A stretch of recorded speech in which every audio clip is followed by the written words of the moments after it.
Hello everyone, जय हिंद। आज हम लोग पढ़ने वाले हैं भारतीय संविधान के भाग और हम इसे इतने बेहतर तरीके से पढ़ेंगे, इतने बेहतर तरीके से समझेंगे कि आपको कभी भी भारतीय संविधान के भाग भूलेगा नहीं। आप यकीन मानिए और वीडियो को पूरा लास्ट तक जरूर देखिएगा।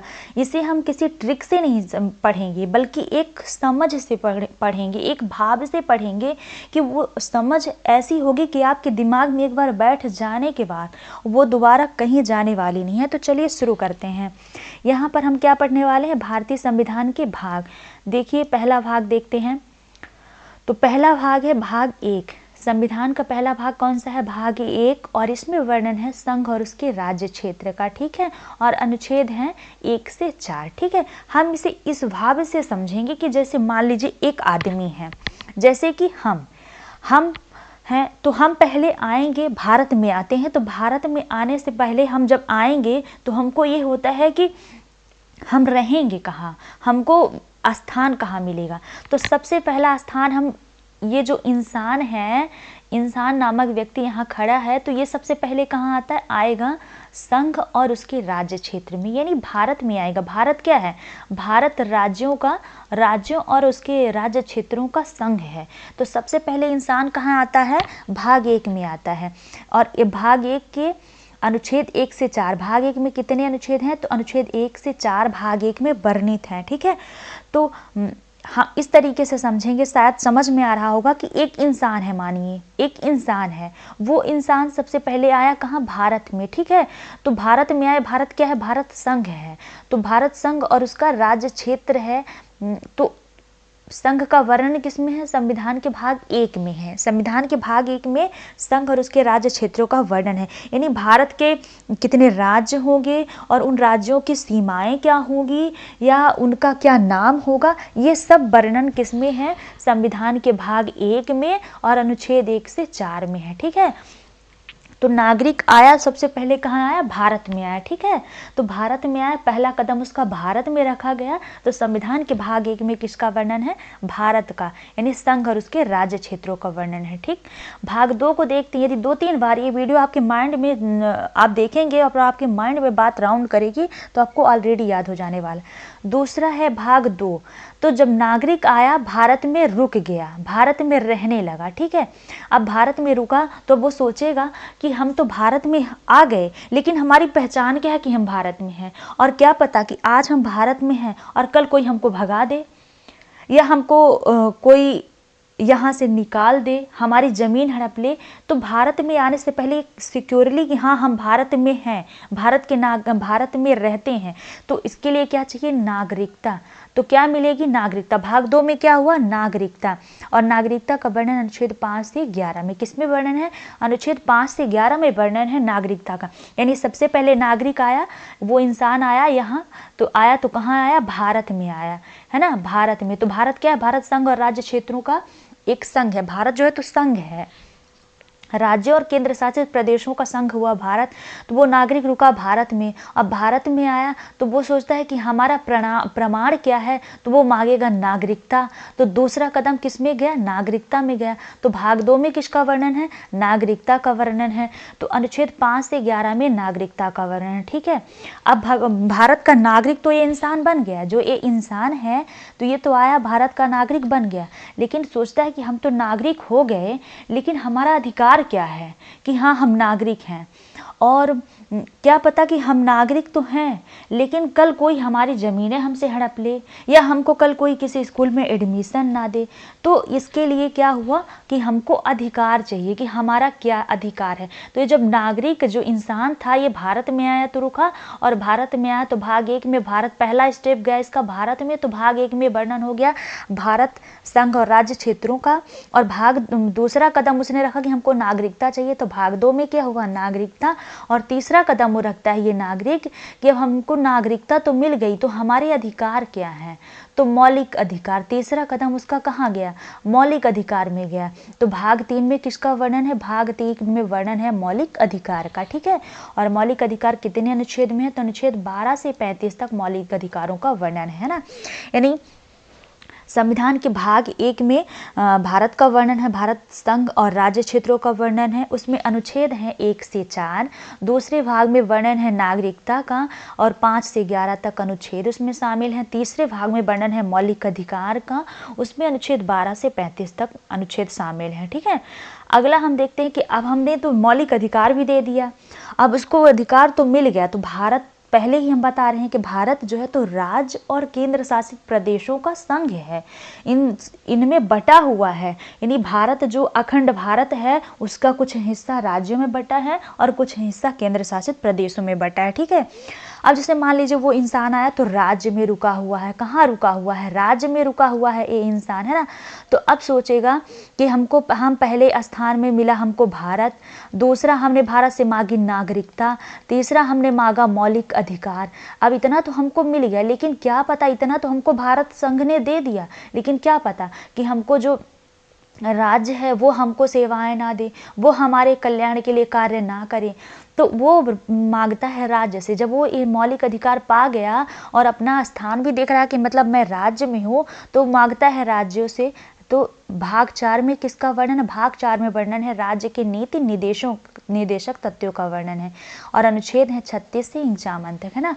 अनुच्छेद 36 से 51 तक राज्य के नीति निदेशक तथ्यों का वर्णन है। इसे हम कहाँ से लिया है संविधान में? तो आयरलैंड से लिया है। हम और वैसे एक्स्ट्रा डिटेल नहीं ऐड करेंगे, क्योंकि हमको एक अच्छी समझ भारत के संविधान के भाग की अपने दिमाग में बिठानी है। यदि हमारी ये बैठ जाएगा तो फिर हम ऑलरेडी अलग खंड से कि कौन किधर से आया क्या है वो सब अपने से बता पाएंगे, अपने से रट पाएंगे, समझ पाएंगे, है ना।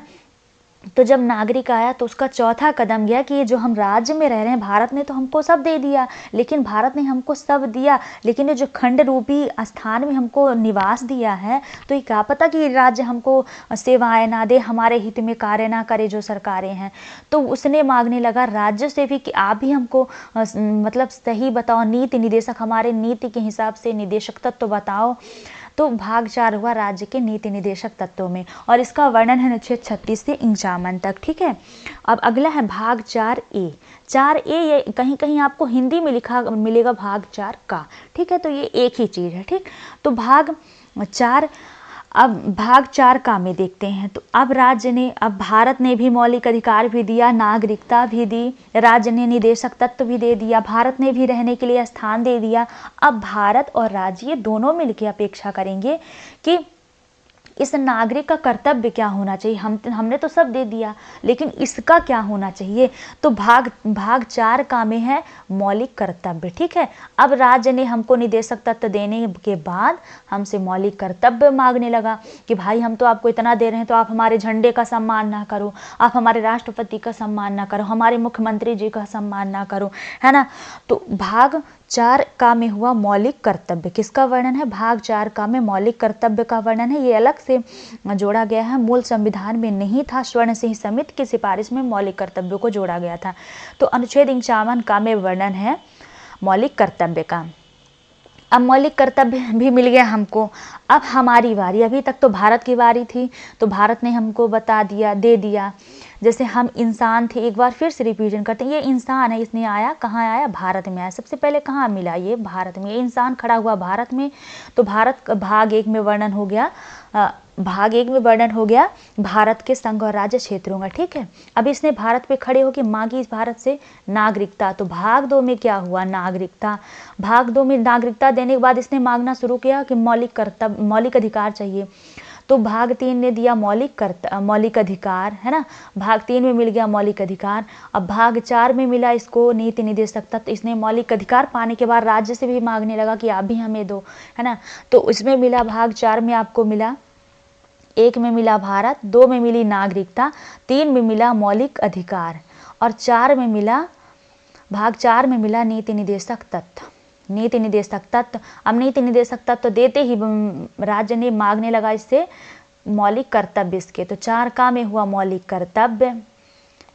अब मौलिक कर्तव्य के बाद जब मौलिक कर्तव्य दे दिया राज्य ने, तो अब हमारा कर्तव्य बनता है कि अब हम देखें कि ये जो लोग हैं, जो राज्य है या जो केंद्र है, भारत है, तो इसका क्या कहाँ है। तो हम सबसे पहले देखते हैं कि संघ सरकार है ना, यानी जो भारत है ये क्या है, हम सबसे पहले देखते हैं। भारत जैसे डिवाइड है कि संघ सरकार में और राज्य सरकार में डिवाइड है, यानी वो दो भागों में इसके डिवाइडेशन है। तो संघ क्या है, जैसे भारत हम आए तो हम भारत के हम नागरिक तो बने, तो नागरिकता हमको कहाँ से मिली, राष्ट्रपति हैं, प्रधानमंत्री हैं, मंत्रिमंडल है, उपराष्ट्रपति हैं। तो भाग 5 में किसका वर्णन है, संघ सरकार का। भाग 5 में किसका वर्णन है, संघ सरकार का वर्णन है। अनुच्छेद 52 से 151 तक इसका वर्णन है। भारतीय संविधान का सबसे बड़ा भाग है, ये सबसे बड़ा भाग है, बड़ा भाग है किसका, भारतीय संविधान का। ठीक है, इसमें अनुच्छेद 52 से 151 तक अनुच्छेदों का वर्णन है। ठीक है, तो जब नागरिक को मौलिक कर्तव्य दे दिया गया, और मौलिक कर्तव्य के बाद नागरिक का फर्ज होता है कि सबसे पहले वो जाने कि संघ सरकार, यानी संघ सरकार कौन है, राष्ट्रपति कौन होते हैं, उपराष्ट्रपति कौन होते हैं, मंत्रिमंडल क्या होता है, हमारी सरकार ये जो इतना हमको मिला, नागरिकता मिली, मौलिक अधिकार मिले, नीति निर्देशक तत्व मिले, ये सब कहाँ से मिले, ये सब क्या है। अब नागरिक का कर्तव्य स्टार्ट है। तो भाग 4 में हुआ संघ सरकार, भाग 5 में होता है राज्य सरकार, है ना, यानी जिस राज्य ने हमको नीति निर्देशक तत्व दिया है, तो उस राज्य सरकार का वर्णन कहाँ है, संविधान के भाग 6 में वर्णन है। कहाँ वर्णन है, तो भाग 6 में राज्य सरकारों का वर्णन है, अनुच्छेद 152 में। ठीक है, राज्य सरकार में जैसे मुख्यमंत्री हुए और उपराज्यपाल हुए, और ये संसद नहीं, हाँ, संसद सदस्य हैं, और ये विधायक हुए। इस तरीके से राज्य सरकार का वर्णन किसमें हुआ, संविधान के भाग 6 में हुआ। ठीक है, आगे देखते हैं भाग 7 को। तो ये भाग 7 निरस्त है, इससे तो हमको कोई मतलब नहीं है, अनुच्छेद 238 में इसका वर्णन है। ठीक है, अब आगे बाद हम देख लेते हैं भाग 8 को। अब भाग 8 देखते हैं। भाग 8 संघ राज्य क्षेत्र, यानी जो केंद्र शासित प्रदेश हैं उसका वर्णन है भाग 8 में। ठीक है, जब हमको मौलिक कर्तव्य मिला, तो सबसे पहले मौलिक कर्तव्य हमको किसमें मिला, 4 का में मौलिक कर्तव्य मिला। ठीक है, तो मौलिक कर्तव्य में हमको जब 4 का में हमको मिला मौलिक कर्तव्य, तब हम मौलिक कर्तव्य के बाद देखने चले, तो सबसे पहले क्या देखे, भाग 5 को देखे, संघ सरकार। भाग 6 को देखे तो राज्य सरकार। भाग 7 को देखे तो वो निरस्त निकला। भाग 8 को देखे तो उसमें केंद्र शासित प्रदेश मिले, है ना, केंद्र शासित प्रदेश आगे आप लोग नोट कर लेंगे, है ना। तो भाग 8 में है संघ राज्य क्षेत्र यानी केंद्र शासित प्रदेश, इसका वर्णन है 239 से 242 तक। आशा है कितना आपके समझ में आ गया। हाँ, अगला देखते हैं भाग 8 के बाद भाग 9। भाग क्या है, 9। ठीक है, अब हम संघ सरकार भी देख लिए, राज्य सरकार भी देख लिए, केंद्र शासित प्रदेश भी देख लिए। अब हमको इस गांव में रहना है जहां हमको स्थान मिला है, तो हमको हॉस्पिटल की भी ज़रूरत होगी, हमको अनाज भी मिलना चाहिए, राशन की भी ज़रूरत होगी, है ना, और हमारे यहाँ नल है, पानी की सुविधा होनी चाहिए, हर चीज़ों की सुविधा के लिए। और हमारे पास जो सुविधा नहीं उसको मांगने के लिए, तो सबसे पहले हमको डायरेक्ट प्रधानमंत्री से तो मुलाकात होगी नहीं, तो कहाँ जाना पड़ेगा, पंचायत में, है ना। तो भाग 9 में किसका वर्णन है, तो पंचायत का वर्णन है। भाग 9 में पंचायत का वर्णन है, और इसमें अनुच्छेद 243 से 243 आड़ा तक, यानी ये उपखंड है, आड़ा जो कहा जा रहा है ये उपखंड है, उसमें शामिल है। तो अनुच्छेद 243 से 243 आड़ा तक पंचायतों का वर्णन है, किसमें, भाग 9 में वर्णन है। ठीक है, भाग 9 का में नगर पालिकाओं का वर्णन है ना, यानी हम पंचायत में रह रहे हैं, गांव में रह रहे हैं, ठीक है ना, तो जो हमारी बाजार होगी वो क्या होगी, नगर पालिका होगी, ठीक है ना, क्योंकि बाजारें नगर पालिका में आती हैं, वो शहर की कैटेगरी में जाती हैं, वहाँ थोड़ी एक्स्ट्रा सुविधाएं होती हैं गांव से। तो भाग 9 का में हुआ नगर पालिका का वर्णन है 243 से 243 छः तक, ठीक है।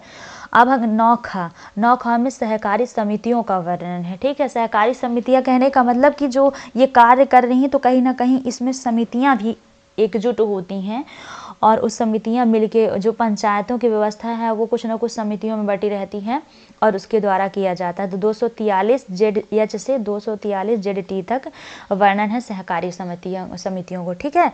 यानी हम तो राज्य सरकार देख लिए, संघ सरकार पहले देखे, 5 में, भाग 4 में तो हमको कर्तव्य ही मिला, भाग 4 का में, ठीक है। तो भाग 4 का में जब हमको मौलिक कर्तव्य मिला तो हम भाग 5 में गए, संघ सरकार को देखे कि क्या इसकी व्यवस्था है, क्या कैसे है। भाग 6 में आए तो राज्य सरकार देखे, भाग 7 में आए तो भाग 7 निरस्त था, भाग 8 में आए तो हमने देखा केंद्र शासित प्रदेशों की, भाग 9 में आए तो हमारी पंचायत मिली, है ना, तो पंचायत देखे, ठीक। और जो भाग 9 का है इसमें हमने नगर पालिका देखी, भाग 9 का में सहकारी समितियां देखी, ठीक है। अब हम अगला देखते हैं भाग 10। ये कौन सा है? ये है भाग 10, ठीक है। भाग 10 में है अनुसूचित और जनजाति क्षेत्र, इसका वर्णन है अनुच्छेद 244 से 244 का तक, ठीक है। अब हम उधर तो देख लिए पंचायत वगैरह, ठीक है। तो हमारे पास में ही कुछ पड़ोसी जंगल है, पड़ोस में ही जंगल है, ठीक है।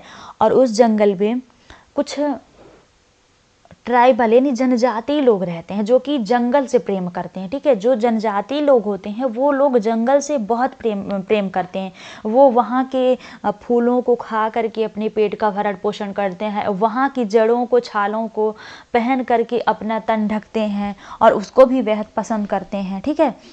तो हमारे पड़ोस का जो एरिया है तो वहाँ के लोग कैसे हैं? तो वो हैं अनुसूचित और जनजाति क्षेत्र, ठीक है। यानी वो अनुसूचित और जनजाति क्षेत्र में आते हैं, ठीक है। तो हमने पंचायत देखी, नगर पालिका देखी। पंचायत में देखा तो अपने गांव की पंचायतों का वर्णन हुआ, और नगर पालिका में देखी तो थोड़ा शहरीकृत मिला, सहकारी समितियां भी वहीं शामिल थीं। और हमने थोड़ी जंगल की ओर देखा तो जैसे जंगल में कुछ निम्न कास्ट के लोग रहते हैं, हम लोग कहते हैं कोल हैं, वो प्रजापति हैं, मटके बनाते हैं, ठीक है। वो जंगलों में ही रह के मटके बना रहे हैं, ठीक। कोई लकड़ी का बेहतर सामान बना रहा है, तो वो कौन हुए? वो सब हैं अनुसूचित जनजाति क्षेत्र में रहते हैं, ठीक है। तो ये भाग 10 में किसका वर्णन है? अनुसूचित और जनजाति क्षेत्र का, और अनुच्छेद है 244 से 244 का तक, ठीक। अब हम सब देख लिए, अब तो सब, अब कहीं का एरिया छूटा नहीं, ठीक। अब हमको इनसे संबंध कैसे बना के रखना है, ठीक है। यानी जैसे मान लीजिए हम पढ़ लिख के बहुत बड़े एजुकेटेड हो गए, कुछ कलेक्टर हैं या कुछ आप देखते चलिए कि कोई बहुत ही बड़े लेवल का है तो विधायक से वो मुख्यमंत्री पद के लिए प्रमोशित होता है, ठीक है। तो संघ और राज्यों के बीच हमारे संबंध क्या होने चाहिए? जैसे हम राज्यों में रहते हैं, कुछ लोग केंद्र शासित प्रदेशों में भी रहते हैं, तो उनसे हमारे संबंध क्या होने चाहिए? तो भाग 11 में हमको संबंध बताया गया है कि आपका संबंध कैसा होना चाहिए। अनुच्छेद 245 से 263 तक उसका वर्णन है, संघ और राज्यों के बीच संबंध का वर्णन है, ठीक। आशा है कितना तो क्लियर हुआ होगा आप लोगों का। तो भाग 11 में किसका? संघ और राज्यों के बीच संबंध देख लिए। भाग 12 देखते हैं, तो भाग 12 में हमको वित्त से संबंधित, वित्त, संपत्ति, संविदाएं, वाद विवाद, जैसे अभी भी हम देख रहे हैं कि कुछ राज्यों के बीच नदी जल विवाद चल रहा है, कुछ राज्यों के बीच भाषा के कारण विवाद चल रहा है कि ये क्षेत्र हमारा है ना। तो वित्त के लिए, कुछ धन बंटवारे के लिए, संपत्ति के लिए, संविदाएं के लिए, ये जो वाद विवाद हैं आपस में, तो इनका वर्णन है भाग 12 में। किसमें वर्णन है? भाग 12 में इनका वर्णन है, ठीक है। भाग 11 में हमको बताया गया कि हमारे राज्यों के बीच संबंध कैसे होने चाहिए, राज्य और संघ राज्य क्षेत्र के बीच संबंध कैसे होने चाहिए। भाग 12 में उसने संबंधों को वित्त, संपत्ति, संविदाएं, वाद विवाद सब ब्यौरा करके बताया। भाग 13 में भी उसने यही बताया कि भारत के जो राज्य क्षेत्र के भीतर की बात है, वहाँ व्यापार कैसा होना चाहिए, वाणिज्य एवं समागम, इन सब के बारे में बताया गया। इसका वर्णन है अनुच्छेद 301 से 307 तक। ये इतना डिफिकल्ट नहीं है, आशा है कि समझ में आया हुआ होगा आप लोगों को। अगला है भाग 14, है ना। हमने यहाँ तक कितने भागों को देखा? भाग 13 को देखा, ठीक। भाग 13 में व्यापार वाणिज्य के बीच हम कैसा व्यवहार रखेंगे अपना। फिर भाग 14 में है संघ और राज्यों के अधीन सेवाएं, है ना। यानी किसकी सेवाएं, कितनी सेवाएं किसके अधीन होगी, इसका वर्णन हुआ भाग 14 में। भाग 14 का में अधिकरण का वर्णन हुआ। संघ और राज्यों के अधीन सेवाओं का अनुच्छेद 308 से 323 में वर्णन है, और अधिकरण का वर्णन है 323 का से 323 खा तक। अगला है निर्वाचन, है ना। अब हम तो इतना सब देख लिए, उसके बाद भाग जो 15 है, उसमें हमको बताया गया कि निर्वाचन क्या होता है ना, यानी हमको निर्वाचन जानना है, अपने से जानना है कि जैसे राष्ट्रपति कैसे बनते हैं, मुख्यमंत्री कैसे बनते हैं, राज्यपाल क्या कैसे बनते हैं, तो इन सब के निर्वाचन किस तरीके से होता है। तो अनुच्छेद 324 से 329 का तक निर्वाचन क्षेत्र का वर्णन है भाग 15 में। और भाग 16 में है कुछ वर्गों से संबंधित विशेष प्रावधान, अनुच्छेद 330 से 342 तक, ठीक है। यानी भाग 15 में क्या है, भाग 16 में क्या है, तो भाग 16 में है कुछ वर्गों से संबंधित विशेष प्रावधान, जैसे कि अनुसूचित जाति के लिए, पिछड़ा वर्ग के लिए कुछ न कुछ विशेष व्यवस्थाएं हैं, ठीक है। और ये सामान्य वर्गों के लिए, तो आर्थिक रूप से पिछड़े वर्गों के लिए कुछ व्यवस्थाएं हैं लागू की गई हैं, और कुछ राज्यों के लिए भी विशेष प्रावधान है। तो ये कुछ वर्गों की, यहाँ वर्गों की बात की जा रही है ना, यानी जैसे ST SC OBC, इन सब के लिए, ST SC OBC सामान्य वर्ग के आर्थिक पिछड़े लोगों के लिए, तो भाग 330 से 342 तक अनुच्छेद में इसका वर्णन है। तो भाग 16 में किसका वर्णन है, यानी हमारे ही बीच में कुछ लोग यदि रह रहे हैं तो उनके लिए विशेष प्रावधान कुछ ऐसा। अगला है भाग 17। कौन सा है ये भाग है ये 17। अब हमको सब जानने के बाद ये जानना जरूरी है कि हमारी भाषा क्या होगी, है ना। तो हमारी भाषा है हिंदी, राजभाषा क्या होगी, और हमको किस भाषा में बात करना है, या हमको जब कोई कागज़ लेके जाना है या स्कूल ही जाना है तो उसमें हमको किस भाषा में बात करना है। गांव में तो चलिए हम अपनी बघेली भाषा में कुछ भी कह रहे हैं, लेकिन हमको जो स्कूली लैंग्वेज में है उसमें हमको क्या बोलना है। तो 343 से 351 तक किसका वर्णन है, राजभाषा का वर्णन है। किसका वर्णन है, राजभाषा, यानी हमारी भाषा क्या होगी। भाग 17 में हमको बताया जा रहा है कि हमारी भाषा क्या होगी। भाग 18 में आपात उपबंध। अब देखिए हमने तो अब सब कुछ बता दिया गया है ना, उस इंसान को सब कुछ बता दिया गया। अब उस इंसान के यदि समझ में कहीं नहीं आया और उसने आतंक फैलाया, उपद्रव किया, तो इसके लिए वो और उसके साथ 10 आदमी और हो जाएं और ये सब उपद्रव करें, या कहीं हमारी संसद व्यवस्था में भंगता करे, जैसे कि अभी एक केस आया था 13 दिसंबर को, है ना, तो लोग उसमें कूद गए थे। तो इन सब चीज़ों के लिए तो ये परिस्थिति कंट्रोल नहीं होगी यदि, तो राष्ट्रपति जो हमारा भारत है, जो संघ है, वो हमारे ऊपर आपातकाल लगा देगी। वो डायरेक्ट मतलब पुलिस प्रशासन के हाथ में अपने से होते हुए पुलिस प्रशासन पूरी इमरजेंसी लागू कर देगा, है ना। तो हमारा निकलना मुश्किल होगा कि हम 10 लोग के साथ निकल नहीं सकते, मार्केट भी समय समय पर खुलेगी, है ना, शाम को नहीं निकल सकते, ये सब चीज़ें लागू कर देगा, ठीक है। तो आपात उपबंध की व्यवस्था किसमें है, भाग 18 में। किसमें है, भाग 18 में, कि यदि जितना ऊपर दिया जा रहा है यदि हम उनमें नहीं माने तो हमारे साथ फिर ऐसा भी कर दिया जाएगा, ठीक। तो भाग 18 में और अनुच्छेद 352 से 360 तक के 360 तक आपातकाल का वर्णन है। आपातकाल 3 प्रकार के होते हैं। एक होता है राष्ट्रीय आपातकाल, ठीक। एक होता है राष्ट्रपति शासन, एक होता है वित्तीय आपातकाल, ठीक। तो इस तरीके से आपातकाल लगा दिया जाएगा, आप लोग आगे नोट कर लेंगे। अगला देखते हैं, अगला है प्रकीर्ण अनुच्छेद 361 से 367 तक वर्णन है। ये इतना इंपॉर्टेंट नहीं है, आप लोग ध्यान रखिएगा प्रकीर्ण शब्द का वर्णन।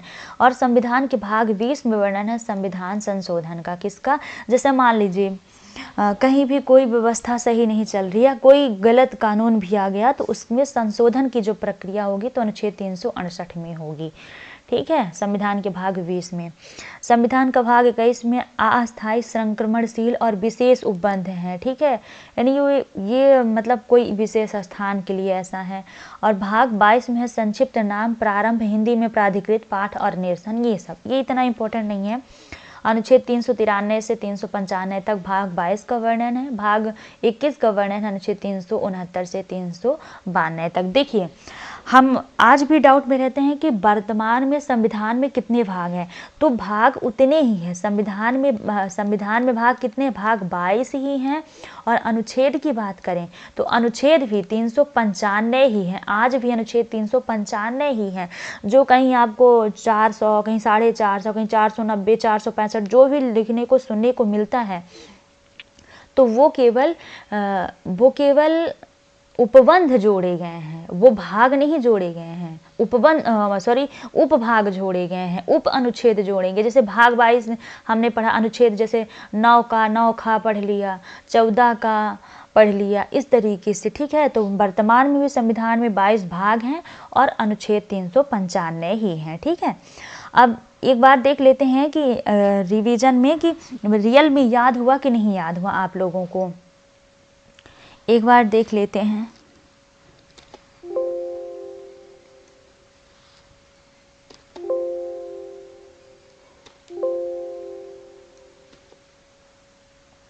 देख लेते हैं यहाँ। जैसे देखिए, हमने संविधान का भाग पढ़ रहे थे, तो कोई इंसान है ना, वो इंसान आया यहाँ, ठीक, ये इंसान है, ठीक, ये आया तो कहाँ आया, सबसे पहले भारत में आया। इसका कदम कहाँ पड़ा, भारत में पड़ा। तो भाग 1 में किसका वर्णन हुआ, ये भाग होंगे यहाँ, ठीक है, ये भाग है और ये इंसान है, ठीक। या फिर नीचे लिखते हैं, ये इंसान है, ठीक, ये इंसान है। और यहाँ हम लिखेंगे भाग, ठीक, ये इंसान है, ठीक। और ये आया, तो ये आया तो कहाँ आया, सबसे पहले भारत में आया, ठीक। तो भाग 1 में किसका वर्णन हुआ, भारत का वर्णन हुआ, ठीक है। सबसे पहले हुआ है भारत में, ठीक। भाग 2 में भारत में आया तो वो ये मांगने लगा नागरिकता, ठीक है। भाग 2 में क्या होगा, ये जो आदमी है, जो इंसान है, तो आया पहले कहाँ, भारत में आया, पहला कदम इसका पड़ा भारत में। तो भाग 1 में हुआ भारत, यानी भारत संघ राज्य क्षेत्रों का वर्णन, ठीक। फिर भाग 2, ये जैसे ही आया भारत में तो ये मांगने लगा नागरिकता। क्या मांगने लगा, नागरिकता। तो भाग 2 में किसका वर्णन हुआ, नागरिकता का, ठीक। इसको नागरिकता मिल गई तो फिर मांगने लगा ये मौलिक अधिकार, ये तीसरा कदम रखता है मौलिक अधिकार पे। तो फिर भाग 3 में किसका वर्णन हुआ, मौलिक अधिकार का, ठीक है। भाग 3 में किसका वर्णन हुआ, मौलिक अधिकार का, ठीक। मौलिक अधिकार मिलने के बाद इसने मांगना चालू कर दिया राज्य के नीति निदेशक तत्व, है ना। क्या मांगना चालू कर दिया है कि हम राज्य में रह रहे हैं, राज्य भी हमको कुछ दे। तो राज्य के नीति निदेशक तत्व, आप लोग पूरा लिखेंगे क्योंकि हमारे में स्पेस नहीं हो पाएगा इतना, तो हम संक्षिप्त में लिख रहे हैं, ठीक। तो भाग 4 में किसका वर्णन हुआ, राज्य के नीति निदेशक तत्वों का, ठीक। अब नीति निदेशक तत्व देते ही राज्य ने मौलिक अधिकार बोलने लगा कि तुम्हारा भाई क्या अधिकार होगा। तो 4 का में वर्णन हुआ मौलिक कर्तव्य का, सॉरी हम बोलने में गड़बड़ कर जा रहे हैं। तो मौलिक कर्तव्य, ठीक। राज्य ने मौलिक अधिकार देते ही मौलिक कर्तव्य मांगने लगा, ठीक।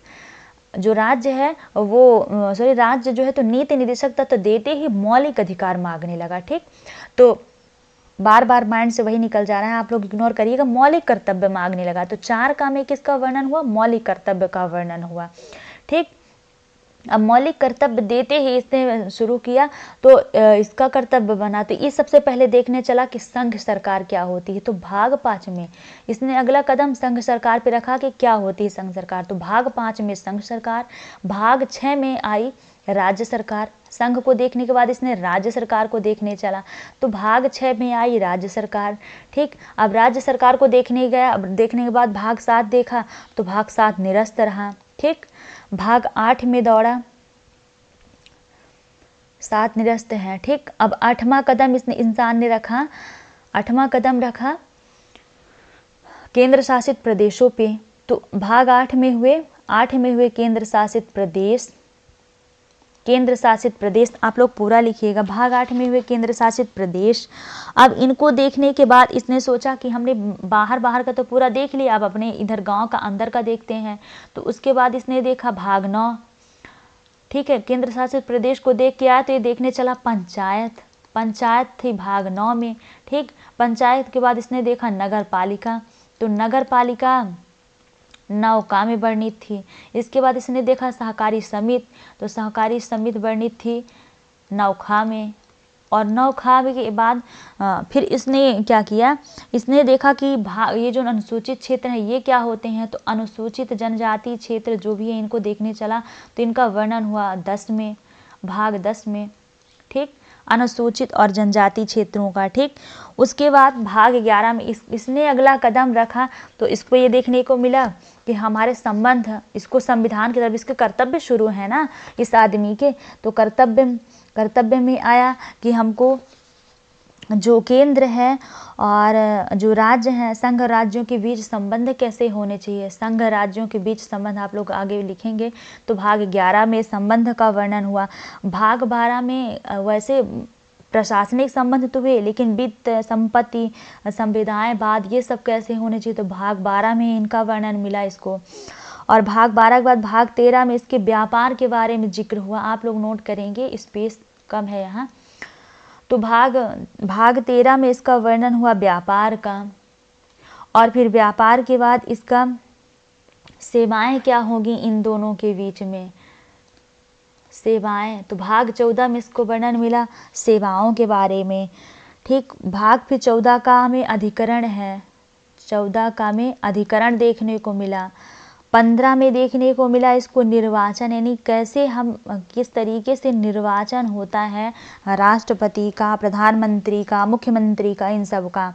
उसके बाद इसने देखा कि भाग 16 को देखा कि कुछ वर्गों के लिए, यानी वहीं यदि ओबीसी हैं, एसटी हैं, एसटी एससी हैं, अनुसूचित क्षेत्र के हैं, इनको कुछ विशेष प्रबंध इसको देखने को मिला भाग 16 में, ठीक। और फिर भाग 16 के बाद भाग 17 में इसको बताया गया कि आपकी भाषा क्या होगी। तो इसने देखा कि हमारी भाषा क्या है भाग 17 में। 17 से बाहर आया। अब सब कुछ बताने के बाद इसको, इसने यदि ये नहीं माना तो इसको ये भी बताया गया कि आप यदि नहीं मानते हैं, आप उपद्रव करेंगे, तांडव करेंगे, तो फिर आपात उपबंध भी हैं, यानी हम आपातकाल लगा के और अपने हाथों में ले लेंगे पूरा, ठीक। तो भाग 18 में इसको मिला आपातकाल की इमरजेंसी भी लगाई जा सकती है ना। भाग 19 में मिला, भाग 19 में प्रकीर्ण रहा। भाग 20 में संशोधन की प्रक्रिया बताई गई कि यानी किसी संविधान के भाग को संशोधित भी किया जा सकता है, ठीक। भाग 22 में अस्थायी, संक्रमणशील और विशेष उपबंध हैं, है ना, जो अस्थायी है, स्थायी नहीं है। जैसे कि ये जम्मू कश्मीर के लिए विशेष प्रावधान रहा तो उसको हटाया गया था इस तरीके से। और भाग 21 में और भाग 22 में संक्षिप्त नियम प्रारंभ, ये इतना इंपॉर्टेंट नहीं है। तो आशा है कि वीडियो आपके लिए काफ़ी हेल्पफुल होगी और आप वीडियो को पूरा ज़रूर देखे होंगे और आपका आज के बाद ये जो संविधान का भाग याद करने का समस्या रही होगी वो खत्म हो गई होगी और आपको अच्छे से याद हो गया होगा। आप यकीन मानिए इस वीडियो को 2 बार 3 बार देखेंगे तो एक भाव से आपके समझ में आ गया होगा। So thanks for watching my videos. आशा है कि वीडियो आपके लिए काफ़ी हेल्पफुल होगी और आप वीडियो को पूरा ज़रूर देखेंगे। Thank you.